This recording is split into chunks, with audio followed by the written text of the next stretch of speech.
I'm a little late, but better than never, am I right? Right? Come on, I had some internet problems. Just a little.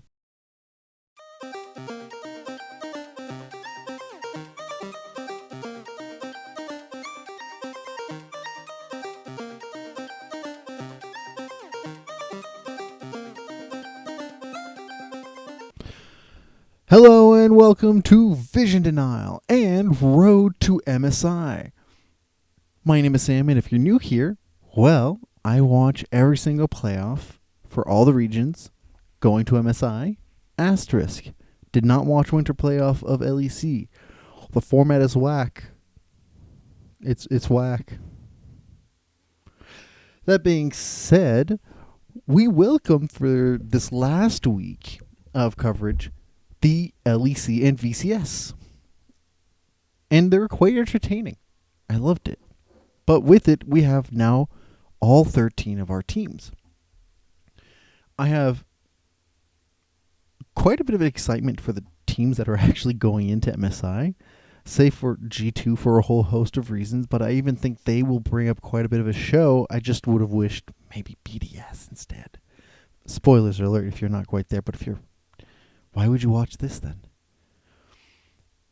On the aside for this, a couple of things to note.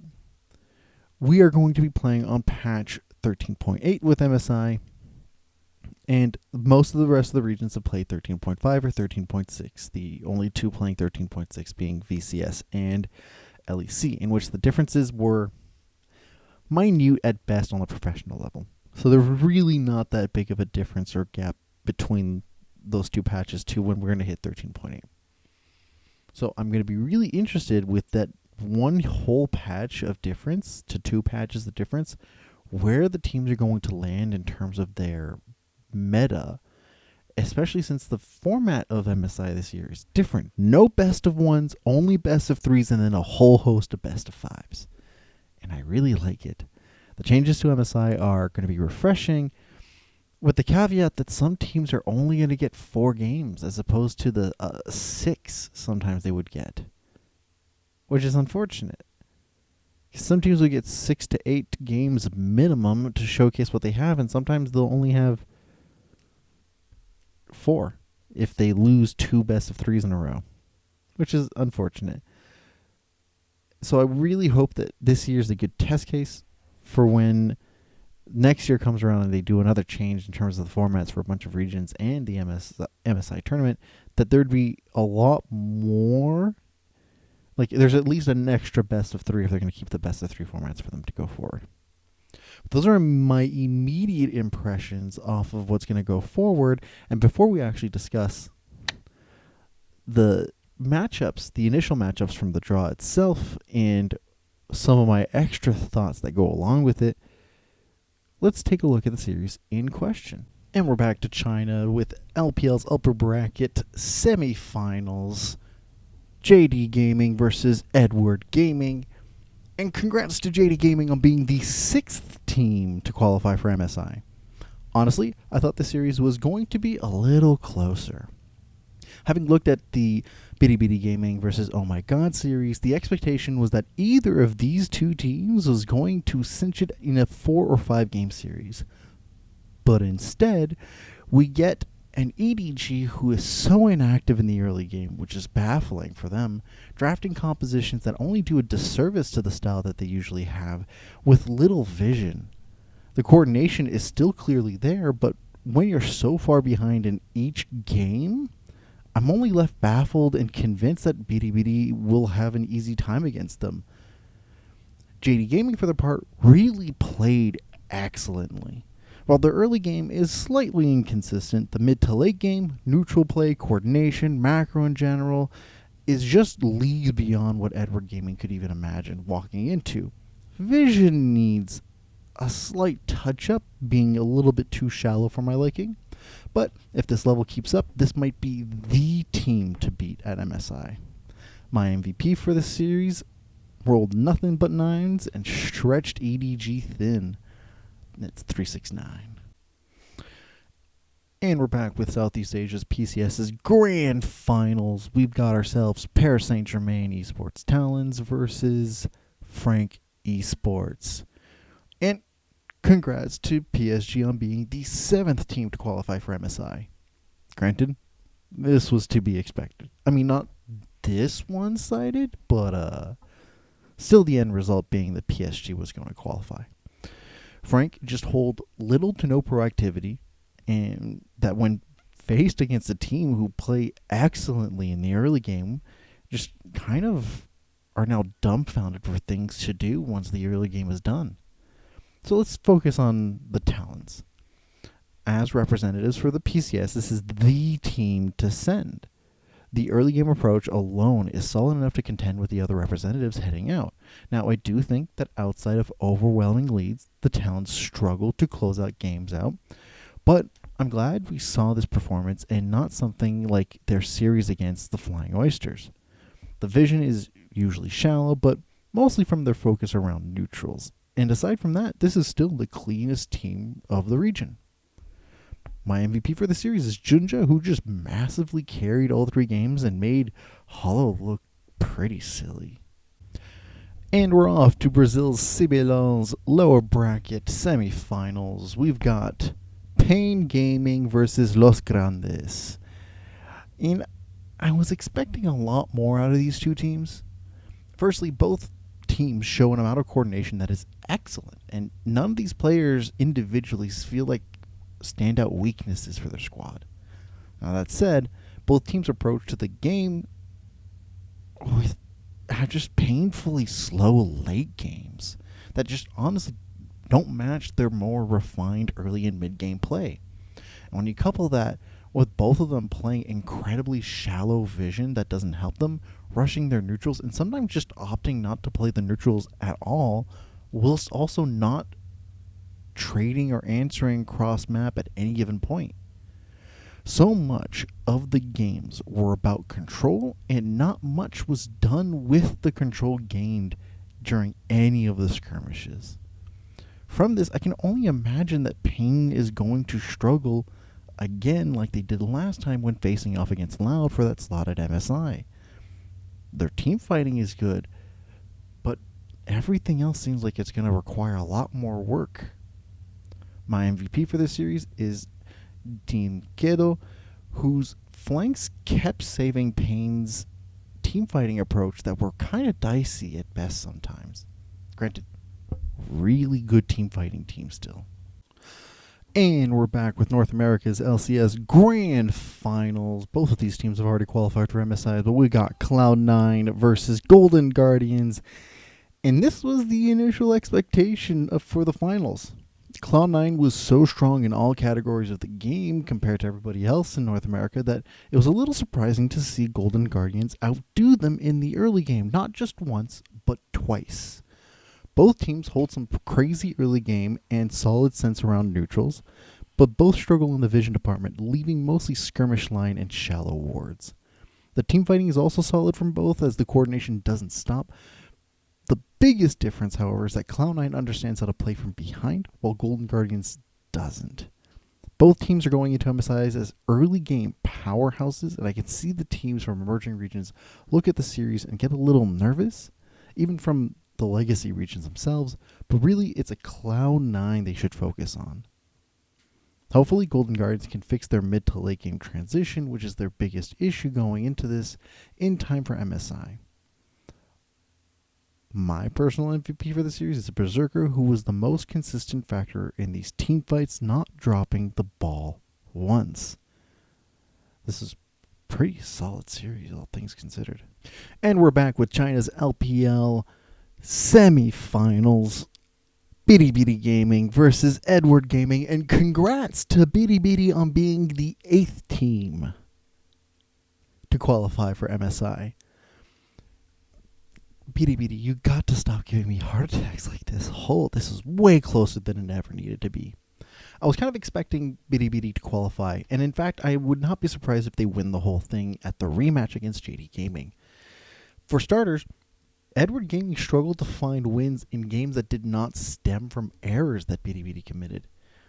Both teams excel in team fighting and coordination, but Bilibili seemed to have that extra it factor to inch out a heck of a lot of the different team fights that we had compared to Edward Gaming. And I could compare the two between vision, neutral objectives, and there's a lot to eke out in terms of like similarities with these two teams.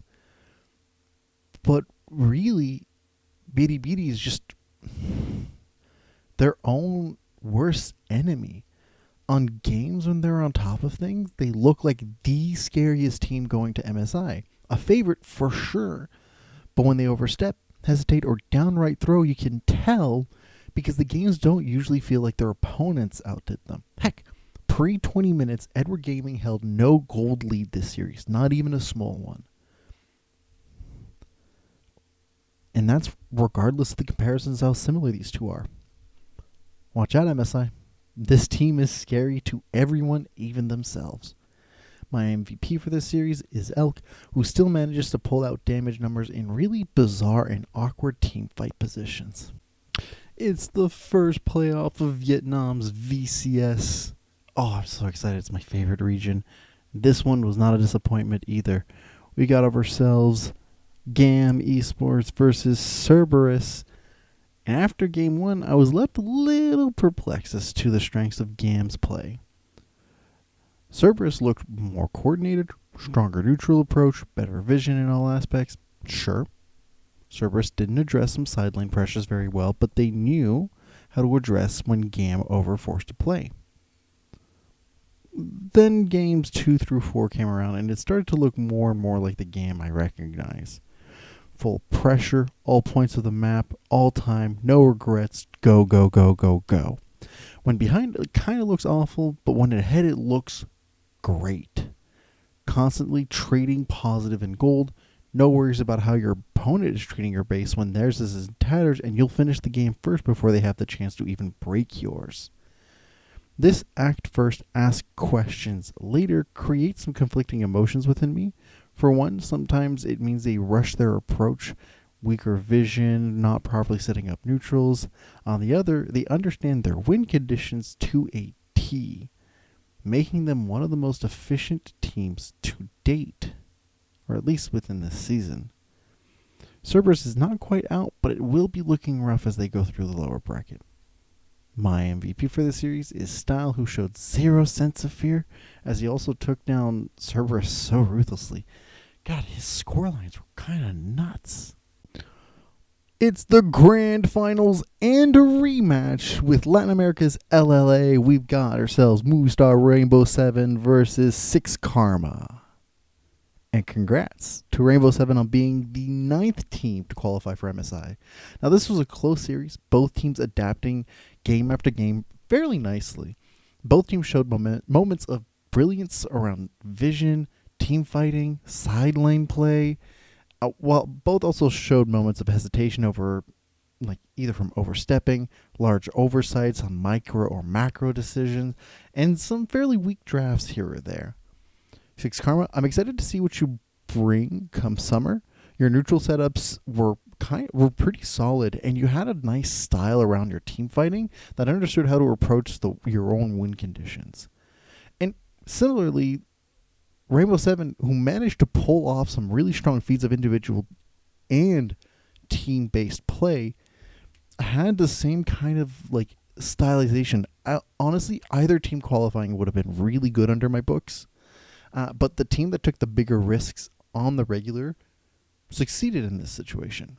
Rainbow 7, at the same time where some of the risks made it look really bad for them, notably with Seo taking some fairly bizarre trades, still comes out positive with a little bit more proactivity.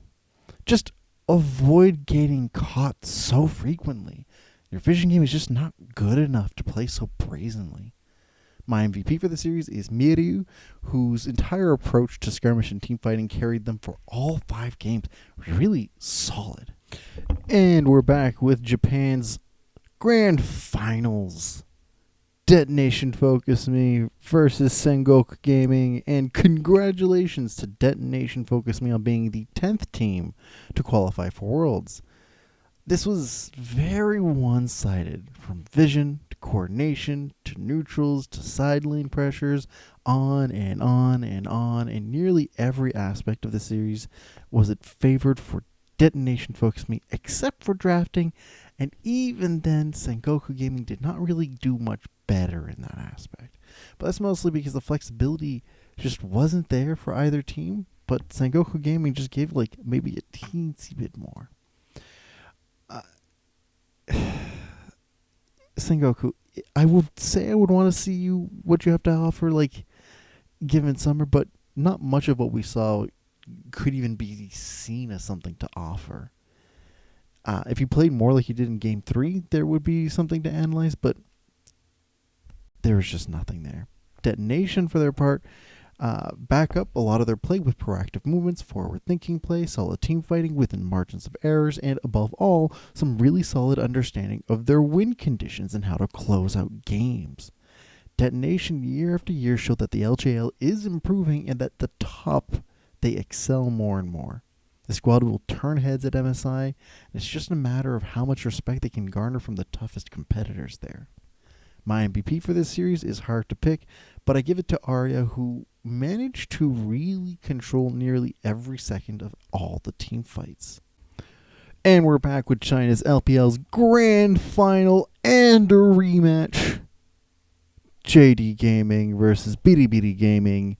And regardless of how you viewed Bilibili being a terrifying team going all the way up, this is the first time I can say for sure that Bilibili weren't their worst enemy, but a fully unlocked JD Gaming was.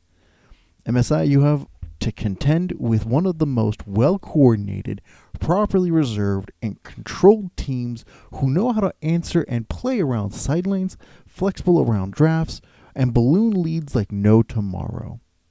Now, Bilibili still got to show what made them so scary in the previous series between these two teams, but this was as if JD Gaming understood what made Bilibili tick and ran with it.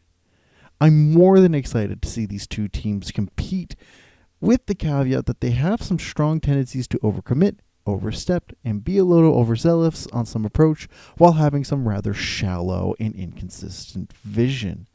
But I rather that than teams who hesitate to make plays and wait for their opponents to make mistakes. Honestly, I'm pretty hyped for the LPL.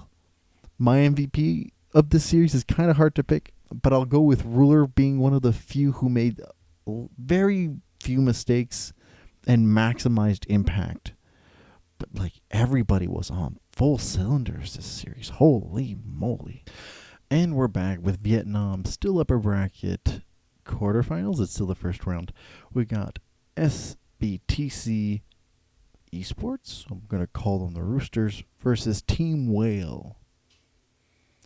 Everyone here thought that the junglers just threw themselves to the wolves a little too often.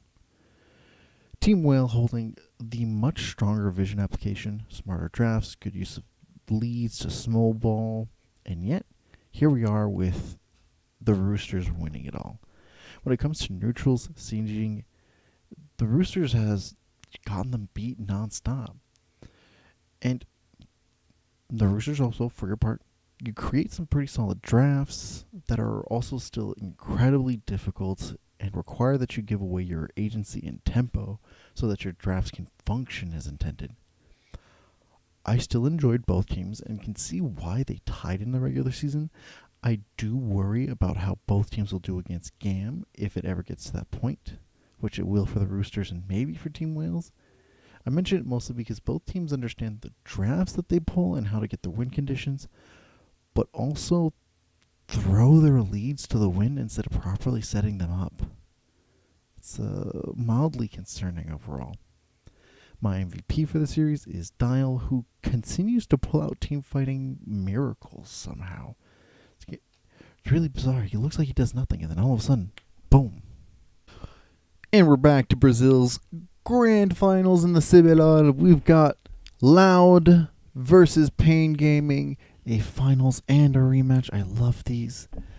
And congrats to Loud on being the 11th team to qualify for MSI. I'm a little conflicted. On the one hand, Loud have much stronger vision, coordination, understanding of their win conditions, but their neutral setups, adaptability, and heck, the drafts themselves are not as good. Pain had a lot of what was needed to take at least one game off of them, and instead it was just around the corner, one mistake, and boom, Loud pushed that new lead till the game was done. And by all means, Loud is not just a team that waits for a mistake and then punishes, rinse, repeat, because both teams showed an amount of proactivity that are solid. They were fairly competitive with each other until Loud just takes it. And to me, Loud just show an understanding of when there should and shouldn't be restraint. And when you shouldn't overforce. And Game 3 was a prime example of that, taking advantage of the fact that they didn't have the silent lead advantage after a play robo attempted to just delay the jungle pressure. And honestly, it was the right call. They were able to hold back as much as possible and then take the victory outright. And it's just one of the many examples of their ability to understand restraint versus pushing something. The team now has some draft choices that will hurt them at MSI, but I can't wait to see how they will pull it off in the end. My MVP for the series is Rout, whose team fighting was immaculate the entire series. And we're back with Vietnam's VCS's lower bracket. CERBERUS versus Team Wales. And what a tragic way for Team Wales to go. Either team moving on would have made sense in my mind. Both have similar approaches to vision, sideline pressures, neutrals, sieging, so on, so forth. Both have incredible coordination, and both also suffer for some bizarre micro and macro choices throughout the game. The largest difference between the two is the team fighting styles and the drafts. CERBERUS seems to hold a wider range of drafts that they can work with, which helps with their kind of dynamic style of team fighting, while Team Wales seems to have a select few styles that work, and oh boy, do they ever work. Nitpicking who would have been better makes no difference when the series was decided on literally one auto attack not going through. So I will say that CERBERUS, as Team Wales alike, both would have had to tackle some of their positioning and macro choices for whoever they would have had to face next, either being GAM or the Roosters. Because I don't think he would have cut it again. My MVP for this series goes to Poon, who honestly created the single largest impact across the entire series for every single team fight. My eyes were always on him for what he was going to do next. It's just really solid. It's the first European or EMEA playoff in the LEC. We got ourselves Team BDS versus Team Vitality. For our first series, I am both impressed and disappointed from this league. Now, both teams play with vision and coordination on an incredible level, properly understanding how to approach their draft with zero concerns. My issue comes from the fact that I don't think that either team were fully aware of what their limits were. Vitality kept trying to pressure for plays that didn't work with their drafts, and the drafts also themselves did them a disservice completely in terms of how to approach the game.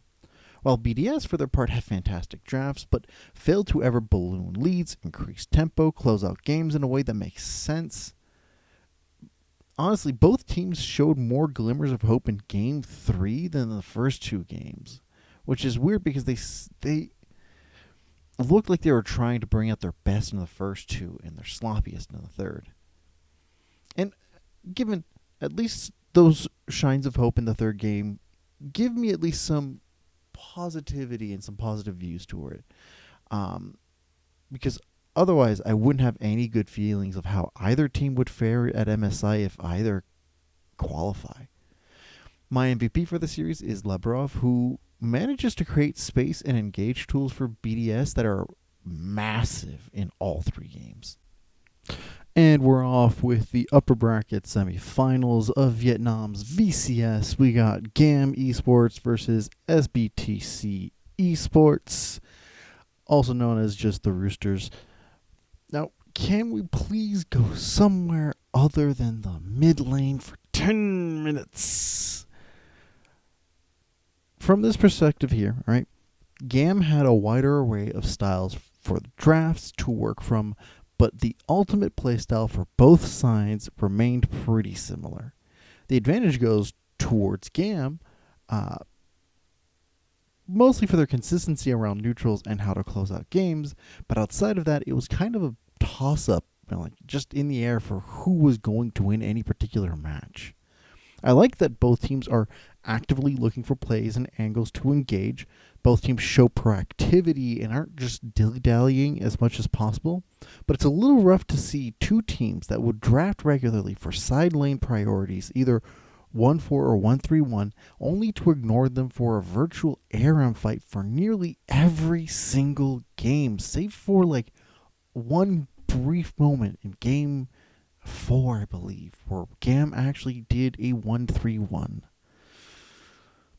I worry about this approach, as many of the other teams that have already qualified for MSI play side lanes fairly well, and if either one of these teams were to qualify, they would be pulled apart. My MVP for the series is Levy, whose ability to control space around neutrals in team fights gave them a slight edge. And we're off into the lower bracket of Europe, or EMEA's LEC. We got ourselves Mad Lion versus G2 Esports, and I'm going to say it as sarcastic as I can. Congratulations to G2 on being the first team to qualify for MSI. Positives from both teams, though. Both have very strong vision play, are incredibly proactive, flexible with their drafts, and know how to apply them. And yet, both overforce, get out of position, easily lose their leads, and just in general fumble so frequently that I just like both have the capacity for some really solid stuff, but there is a sensation of hesitation or nervousness the entire time. Now, the Mad Lions having edged out the win means it truly is, for the LEC, the best performer that gets the best slot for MSI, and the worst performer, in the guise of G2, getting the second slot. Time will tell if this is a fluke in terms of G2 qualifying, or if they'll be a little bit more consistent by the time the international tournament comes around, or if also Mad Lions will use more of their coordination in the future stages of the playoffs or fumble as they get there. My MVP for the series is Karzi, who played any and every angle to win these fights. Honestly, most of these players are really good at team fighting. The coordination, I'm not kidding, is really good. I don't think G2 is going to struggle at MSI, but I think we could have gotten a better team. And we're back with Vietnam's VCS in the semifinals, SBTC Esports, or the Roosters, versus CERBERUS, or CERBERUS, either or. Now, this wasn't one of your regular one-sided series. Honestly, both sides had some rather competitive early and mid-game bouts. Solid vision, coordination, both having some solid neutral setups, and equally both having some near-identical oversteps and overcommitments to certain plays that would slow either one down. Now, granted, part of this is to do with their drafting, but it changes once the late game rolls around, and the Roosters find themselves even with the slightest of leads. There's something about their approach to the late game that allows them to know exactly the steps to close out the game quickly and efficiently. Some might even think it's rush, and if they were to qualify to MSI, it might be punished, but as far as I can tell here, very few teams know how to handle the Roosters once they get going, as it's kind of jarring. You don't really see it coming. I also like the fact that they actually used a 1-4 comp as a split push comp, instead of just some weird side lane that comes to team fight most of the time. That was kind of nice. My MVP for this series goes to Dial, who pushed the boundaries on CERBERUS and how much they could actually team fight. It was kind of interesting to see, like, him really going out of bounds and over pushing, and just CS not knowing what to do with it. Like, it was really fun. And we're back to Europe, or EMEA's LEC. In the lower bracket, technically the semifinals, Mad Lions versus Team Vitality. The more that Mad wins, the better I feel about G2. Kind of. Vitality drafted consistently some compositions that made it harder and harder to approach different aspects of every single game they played, while Mad had fully honed in to what is needed for each of their drafts, simplifying their lives.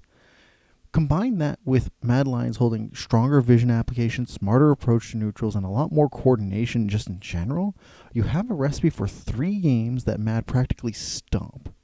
Vitality, compared to the other teams that qualified in the LEC playoffs, have me kind of baffled here, as individual decisions look solo queue-esque, but there are some aspects of solid coordination overall. It's just rare.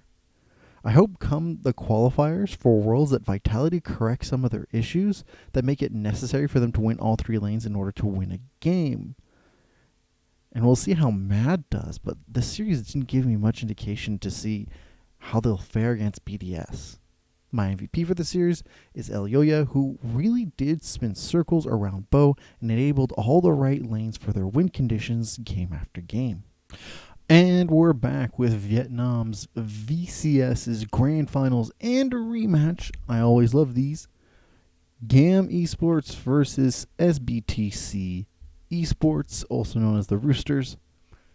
And congrats to GAM on being the 12th team to qualify for MSI. Now raise your hand if you were surprised. Didn't think so. I believe there was an understanding that this team would forever be the face of the VCS. No. In all reality, the Roosters put up just as much of a fight as you could given the situation. Their vision was solid, coordination was there, neutral play is excellent. The biggest difference really is in how much GAM looks for avenues to hit their win conditions. While either behind or ahead, it's always a matter of, does it help close out the game? Yes, do it. No, hold back a little bit. And I greatly appreciate that from a team that's going to be facing off against many that just kind of dawdle around. I do think that the fact that they don't kind of play reserved from behind may hurt them against teams who do push the envelope and play with excellent pacing. But as far as I can tell, many of the teams at MSI should worry about the nonstop aggression that's going to come from GAM. My MVP for the series is Kiaya, who pushed the Roosters around, forcing them to split resources in rather uncomfortable directions, not allowing their side lanes to really be effective. And we're back towards Europe, or EMEA's finals in the LEC. Mad Lions versus Team BDS. And congrats on Mad on being the 13th and final team to qualify for MSI on a reverse sweep, the 3rd one of the season. I'm torn a little bit by this result. Not because of Mad Lions, but because of BDS. For one, BDS have shown some incredible play that can be argued a little bit more, would be significantly better than having G2 around, but by how much is a little bit tough to say, since G2 looked a lot more competitive in many of the games that Mad had against them, and BDS either completely stomped or looked clueless in much of these games. So I wonder a bit about the quality of the second seed that LEC is sending over, given the performance that we saw from Mad. Because what we saw from Mad is pretty darn fantastic. Flexible drafts, excellent vision, coordination is to die for, good understanding of their win conditions. Mad's downfall most of the time is that they overforce plays, sabotaging their own efforts. Heck, given the way that Game 2 played out, this could have easily been a 3-1. So, I think that the top seeds into MSI have someone to contend with because this is a solid representative from the LEC. It's just a matter of who would you actually prefer to have between G2 and BDS?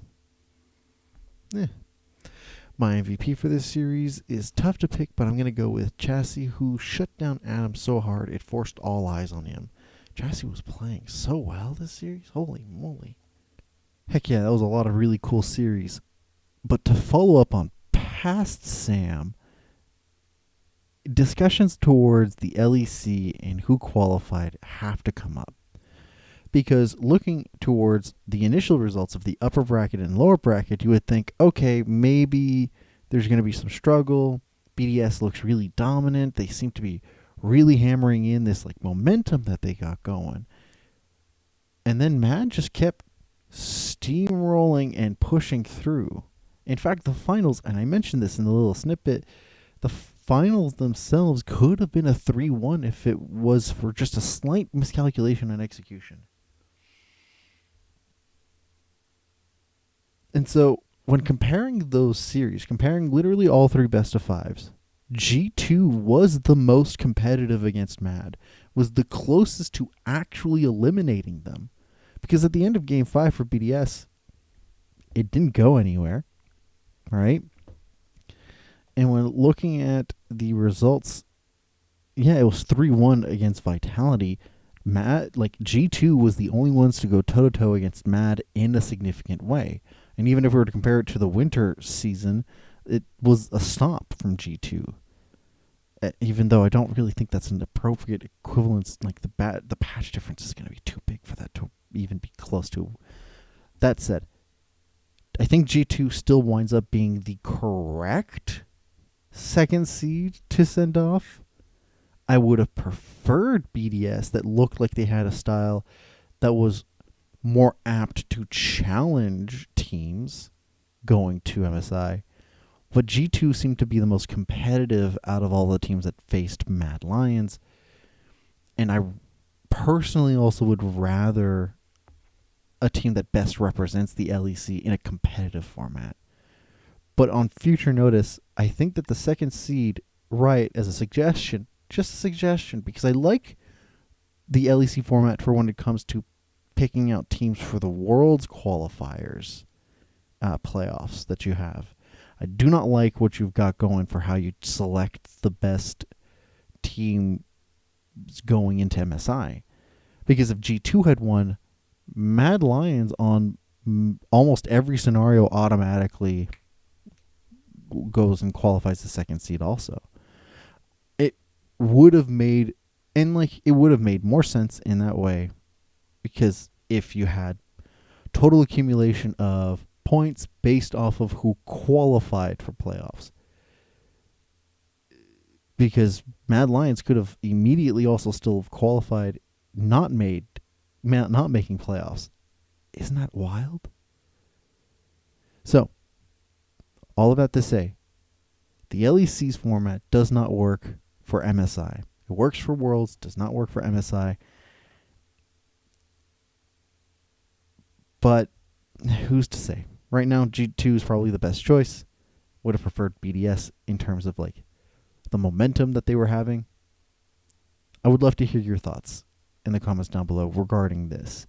I've hammered on about this quite a bit in the last couple of episodes, or within the last 5 episodes, but it's worth mentioning. Next, let's talk about the actual format and the picks that have been put through. If you haven't had the chance to see it, go watch the draw. The draw is excellent in terms of explaining the teams that are in the play-in stage, their stakes, how they got there. If you have not watched every single playoff or playoffs of specific regions, excellent place to go. There are a couple of things to note. Best of threes throughout the play-ins, except for the last chance qualifier. That's a best of 5, meaning there's only, out of the 8 teams going, only 3 are going to make it. That's going to be super interesting, because going through the 8 teams, you could justifiably put all but 2 up against the next round. And they may not necessarily be super competitive for some of those picks, but they will definitely push the envelope on all the tier 1 seeds. So I definitely expect that the best of 3 format will have people wanting to see more best of 5s out of those teams. But that's because best of 3s can like come and go real quick. Best of 5s can be long, but best of 3s can be very fast, and people don't usually realize it. So let's take a look actually group to group what we got going. All right, let's start with Group A. Group A, we've got ourselves over here Bilibili Gaming, Movistar R7 or Rainbow 7, Golden Guardians, GAM Esports, and holy crap, this group is awesome. A couple of things to know. The only team I know for a fact is going to keep going, is going to make it to the actual bracket stage, is Bilibili over here. They are by far the single-handed scariest team that is their only enemy. They throw more games than they actually lose them, and JDG showed that it is possible to be consistently better than them in some sense, like outplay them before they have the chance to really get their bearings going. But for the most part, they catch everyone off guard at first. And I think that'll do them well. And in the best of 3 format, which is a format that they're very comfortable with, that's exactly what they play in, it does not surprise me that because they're going to be facing off Rainbow 7 first, and then they're going to be facing off against one of these two, likely going to be, it's hard to say, but if I'm going to be a betting person, probably going to be the Guardians. I do not think the Guardians, given the way that they played against Cloud9, are going to fare super well against Bilibili. So that said, out of all the teams that are going to go off, I think that Bilibili is a guarantee to be one of the two that does not have to play against the last chance qualifier. And unfortunately, from the way that Movistar Rainbow 7 plays, if they face off against either Golden Guardians or GAM, they're not going to do very well, especially after their first one's going to be against Bilibili. I think they got the short straw in a matter of sense, so to speak. This group is awesome, but by no means is it close, right? The closest matchup is against these two, and that has more to do if Golden Guardians can keep up their momentum. Because if they can, I can 100% see them being able to outmaneuver some of GAM's quirkier strategies, so to speak, because that's really who's going to have to face off in the last chance qualifier is going to be one of these two teams. And I want you to keep that in mind given the next group, because these play-in teams are no slouches, not at all. So for Group A, I think that Group A would be the group of death, despite the fact that I don't think that's the case. I think that Movistar Rainbow 7 is probably going to have the hardest time, but I do expect them to win once at least in one of the best of 3s, especially if they're going to be facing off against GAM Esports or Golden Guardians. Those are the teams that I'm most likely going to see them get a win against. So let's take a look at the next group. Now, if we're going to really talk about a group of death, this is a bloodbath group. None of these teams let up. So let's take a look. We got ourselves G2, Loud, Paris Saint-Germain Esports, Talons, I still call them the Talons, and Detonation FocusMe. Many of these teams very recognizable in the international scene, and quite honestly, for good reasons. Loud is fantastic in the CBLOL, but they have not been contested enough or even challenged in a way that should be. But their approach to the game is solid to a point where, because their first matchup is against G2, these guys, whose claim to fame is playing on a patch that's super, super old to qualify and then losing out to the eventual actual representatives of the LEC, I do think, however, that G2 might still eke it out. And I complain about the way they qualify, but from their performance themselves, I think that G2 is on a fairly solid go. They were the only competitive team against MAD, and so by all means, it would not surprise me if this goes all 3 games and that G2 ekes it out. It would equally not surprise me if Loud somehow wrecks their case. Bold claim to say, but I also don't expect Loud to make it to the qualifications or even the last chance qualifier because of these two guys.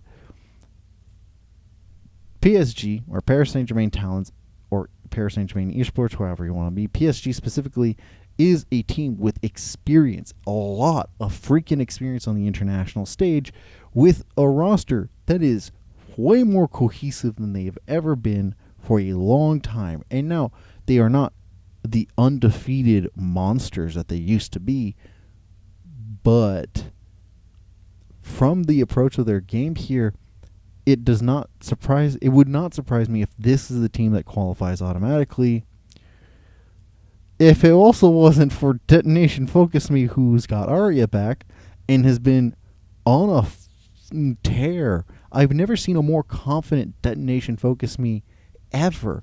There's this usual problem where people have to think, are they going to blow it at playoffs or barely make it from playoffs, and understand that they're going to be like, oh yeah, they're the dominant team of the LJL if they don't mess it up in a similar way that Bilibili is currently. But that is not what we got this year. We got a incredibly dominant Detonation FocusMe, to a point where I think this is the cleanest they've ever looked, and has a solid shot of making it to the bracket stage. And if I am to think about the fact that, to me, the two teams that are going to be really battling it out in this group, like qualify or last chance qualifier, being either Detonation FocusMe or Paris Saint-Germain, and I could be wrong. G2 could eke it out, but that's not my expectations. When looking at the other side of the bracket, I wonder how they would face off against the remainder of that, if they would be even the dominant go. All of that to say is that I think we have a fairly hyped MSI, right? Where the only team I can think of that is actually guaranteed to get out of play-ins is BLG. The remaining two teams that make it out are going to spice things up with the bracket stage, and the fact that we're getting a proper tournament style event is awesome to me. And I want to extend out to you, to all of you who watch, and I greatly appreciate everybody who does. What do you think about the current form of competition that we've got going? Many of these teams are in the best shape they've been years from now. And I could complain again about G2, but G2 also still look like a solid team not to be messed with. And I'm genuinely curious, do you all have a favorite? Do you all have underdogs, everything of that sort? Because to me, there's 4 that are favorites, but I think that it'll be only a case to really consider once the actual bracket stage or the play-in stage is done and the bracket stage is underway. With that said, again, thank you all for watching. Let me know what you think in the comments down below, and I will see you all next time.